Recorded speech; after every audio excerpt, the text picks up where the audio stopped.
우리나라는 첨단 초음속 전투기를 개발한 세계 8번째 국가가 됐다. 그러나 개발 과정은 순탄하지 않았다. 2001년 3월 김대중 당시 대통령이 국산 전투기 개발을 선언했지만 시작부터 무모한 도전 아니냐는 회의적인 평가도 만만찮았다. 개발 선언부터 사업 타당성 결론까지 무려 9년이 걸렸다. 내부 논의가 정리되고 나니 외부에서 문제가 터졌다. 미국이 한국에 제공하기로 했던 25개 핵심 기술 중 가장 중요한 AESA 레이더 등 4개의 기술 이전을 거부한 것. 아무리 동맹이라도 최첨단 기술 이전만큼은 턱걸이는 냉엄한 현실이었다. 한국 정부는 독자 개발에 나섰다. 한국 항공우주 산업을 중심으로 한 시스템, LIG 넥스1 등 방산업체와 700여 개 중소협력업체가 힘을 합쳤다. 특히 AESA 레이더는 전투기의 눈에 해당하는 최첨단 기술이다. 지금까지 개발에 성공한 나라는 미국을 비롯한 선진 5개국뿐이다. 우리 기술로 만든 AESA 레이더는 미국 F-35E 전투기에 탑재된 AESA 레이더와 비슷한 수준이고 중국이나 러시아제보다 성능이 우수하다고 한다. KF-21은 북한 전투기는 물론 중국과 러시아 전투기보다 먼저 보고 먼저 미사일을 쏠 수 있는 경쟁력을 갖췄다는 평가다.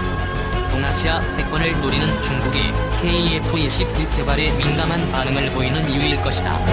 그런데 가성비가 낮고 만드는데 시간도 많이 걸리고 국산 화율도 기대보다 높지 않는데 왜 굳이 KF-21처럼 국산 전투기를 개발하려고 할까? 전투기 독자 플랫폼을 확보하는 게 중요하기 때문이다. 미국에서 돈 주고 사온 전투기는 고장나면 주요 부품은 우리 마음대로 수리 못하고 미국 허가를 받아야 한다. KF-21의 주요 장비 등 전체 국산 화율은 90에 육박한다. KF-21 개발을 자주 국방의 상징으로 볼 만한 대목이다. 지금도 그렇지만 그 비싼 전투기나 무기를 수입해와도 해당 수입 무기에 문제가 생겨도 우리가 원재조사 허락 없이 함부로 손대선 안 된다. 즉, 판매국 미국의 허락이 있어야 하는 것이다. 그렇다고 이들은 절대 허락도 안 해준다. 그러니 자기들이 직접 와서 수리하고 수리비와 부품값을 엄청나게 비싸게 받으면서 수입국가에 대해 초갑질을 해댄다. 거기에 무기 프로그램이나 장비를 업그레이드를 하려 해도 그 비용에 자기들이 비싸게 판다.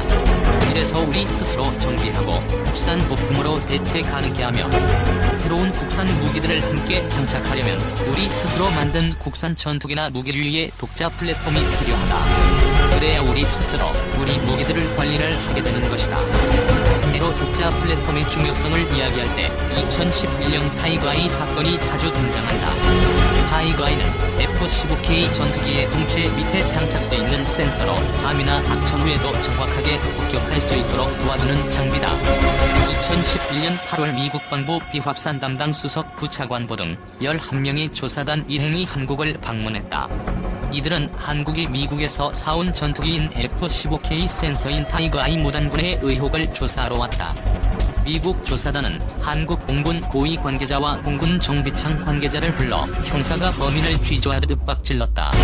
당시 한국 공군은 타이거아이가 너무 고장이 자주 나서 이물질이 들어갔는지 확인하려고 정비한 것이라고 해명했으나 미국은 포함을 찌르고 책상과 벽을 주먹으로 치는 등 한국 공군 관계자들을 몰아붙였다고 한다.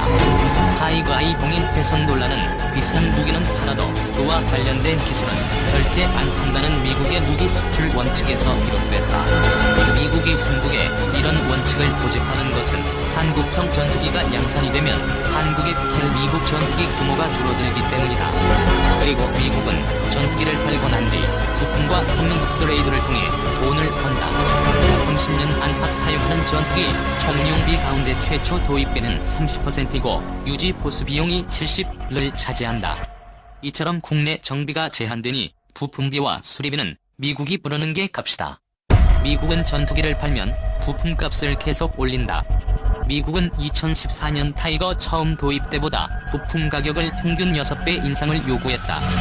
부품과 수리 문제는 바가지 가격뿐만 아니라 공군 전투력에도 큰 지장을 준다.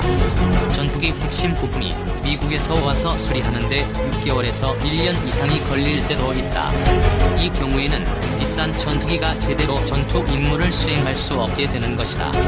이처럼 우리가 F-35를 대당 1억 달러로 구입하면 거기에 드는 정비 비용이나 부품 비용 및 업그레이드 비용은 전투기 운용기간 동안 무려 대당 2억 달러가 되니 이는 배보다 배꼽이 더 크다는 결과가 된다.